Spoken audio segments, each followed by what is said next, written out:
Hello प्यारे दोस्तों, स्वागत है आपका इंटरव्यू क्लासेस में। आज हम बात करेंगे अपने मॉडल पेपर नंबर 5वें की। ये 5th मॉडल पेपर है। इससे पहले 4 कंप्लीट कर चुके हैं बड़े ही बेहतरीन ढंग से और 100% एक्यूरेसी के साथ। एकदम सही आंसर मिलेंगे। अगर आपके टोटल 7 मॉडल पेपर है, अगर आप 7 के साथ मिला के एग्ज़ाम में बैठते हैं तो 100% आप बहुत ही शानदार स्कोर करेंगे। ठीक है, तो एकदम एग्जैक्ट आंसर के लिए बने रहिए इंटरव्यू क्लासेस के साथ। वीडियो को शेयर ज़रूर करें, लाइक करना बिल्कुल भी नहीं भूलें, और चैनल को तो सब्सक्राइब कर लिया होगा, नहीं तो बिल्कुल कर लीजिएगा। ठीक है, और बाकी सब्जेक्ट के जो वीडियो हैं वो आपको, इंग्लिश तो एकदम कंप्लीट, इंग्लिश के जो 5 मॉडल पेपर है 5 का 5 एकदम कंप्लीट और एक्यूरेट सोल्यूशन के वीडियो डाल दिए गए हैं। आप प्ले लिस्ट में जाकर देख सकते हैं। ठीक है, और बाकी सब्जेक्ट में सब के एक एक दो दो हो चुके हैं, बाकी के जल्द ही आपको मिल जाएंगे। चलिए स्टार्ट करते हैं अपना ये वाला वीडियो। ठीक है, टाइम वही है, मार्क्स भी वही है। करते हैं पहला क्वेश्चन। पॉलीकट किन पदार्थों का मिश्रण होता है? तो ऑप्शन ए करेक्ट कर देंगे, पॉलिस्टर और कपास।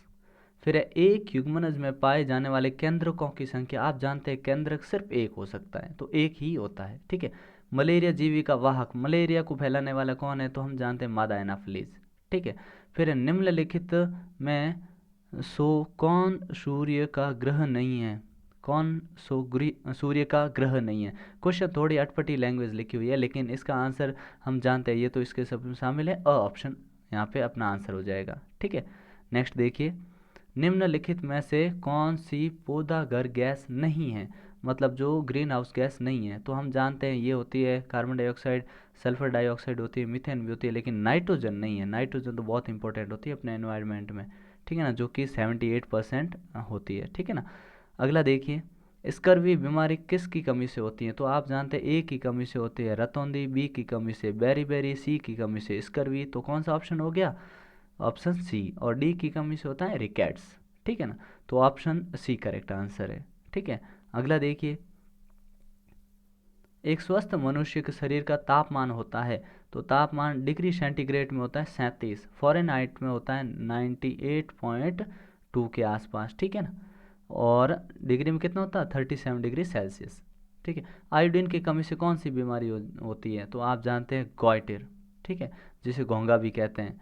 ठीक है ना, और बाकी रिकेट्स आप जानते हैं। ठीक है, रतौंधी अभी बताया, ए बी से बेरी। ठीक है, सी से स्कर्वी, डी से रिकेट्स, और गॉइटर है वो आयोडीन की कमी से होता है। ठीक है, अगला देखिए, किसी वस्तु द्वारा एक दोलन पूरा करने में लिए गया जो समय होता है, उस समय को हम कहते हैं, क्या कहते हैं? आवर्तकाल।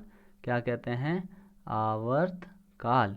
ठीक है, अगला देखिए, नेक्स्ट है कि प्रबलता कंपन के खल जगह से निर्धारित होती है। प्रबलता है वो कंपन के किससे? आयाम से निर्धारित होती है। यहाँ लिखेंगे आप इसमें आयाम।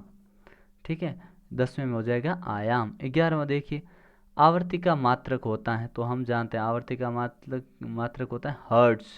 ठीक है, हर्ट्ज, जिसको शॉर्ट में क्या लिखते हैं? HZ। ठीक है, अगला देखिए, अगला है सूक्ष्म जीवों द्वारा होने वाले हानिकारक प्रभाव। तो देखिए क्या हानिकारक प्रभाव है। पहला है कि ये मनुष्य में कई सारे रोग फैलाते हैं, जैसे क्षय, हैजा आदि। दूसरा, ये जंतुओं में रोग फैलाते हैं, एंथ्रेक्स रोग हो गया जैसे। ठीक है, भोजन को खराब कर देते हैं। ठीक है, और गेहूँ मतलब फसलों में भी रोग पहुंचाते हैं। ये हो गया। अगला पूछा हमें कि प्रतिजैविक क्या होते हैं। ठीक है, और इन्हें लेते समय क्या सावधानी रखनी चाहिए? तो उसका आंसर क्या लिखोगे? ऐसी औषधियाँ जो बीमारी पैदा करने वाले सूक्ष्म जीवों को नष्ट कर देते हैं अथवा उनकी वृद्धि को रोक देते हैं, प्रतिजैविक कहलाती हैं। ठीक है, अब लेते समय सावधान ये रखें, डॉक्टर के कहे बिना अब खुद डॉक्टर नहीं बने। ठीक है, आवश्यकता पड़ने पर ही लें, ऐसे ही थोड़ा बहुत कुछ हो रहा है और गोली ले लें, ऐसा नहीं करें। ठीक है, अनावश्यक रूप से जो शरीर में उपस्थित जीवाणु होते हैं, ये दवाएं लेने से उन्हें भी नष्ट कर देते हैं, खराब उनके लिए भी।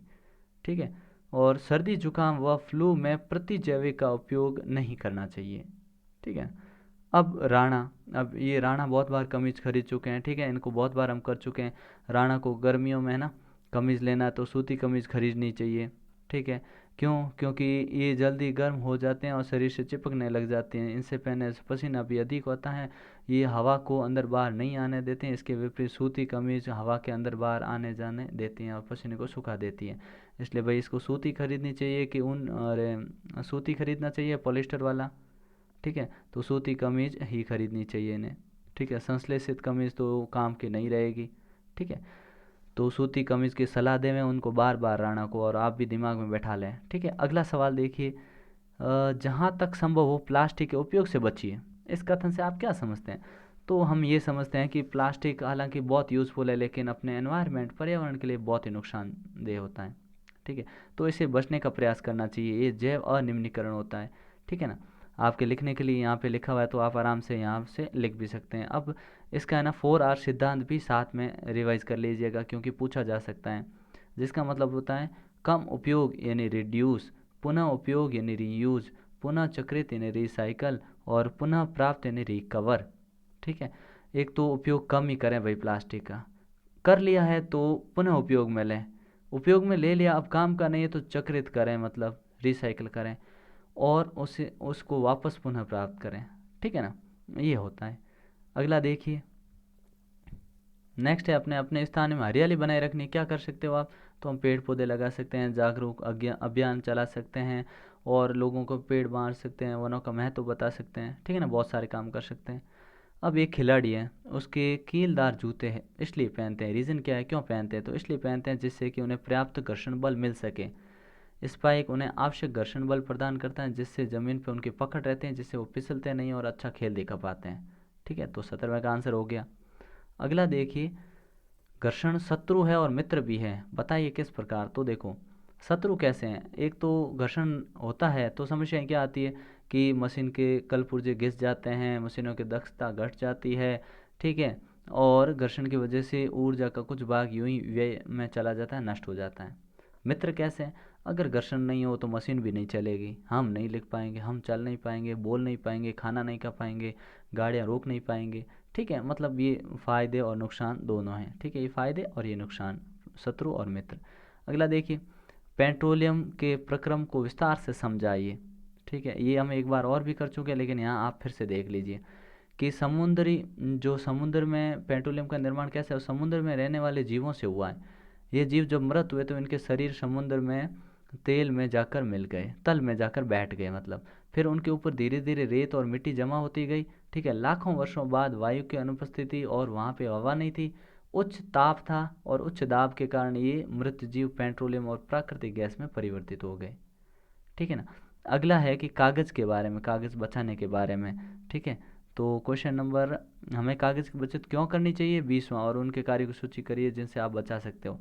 तो देखो, करना ज़रूरी है कागज़ का बचाव, ठीक है, क्योंकि अगर कागज़ की बचत से के साथ साथ वनों की भी बचत अपने आप हो जाएगी, ठीक है। तो सारे फायदे ही हैं। अब बचा कैसे सकते हो?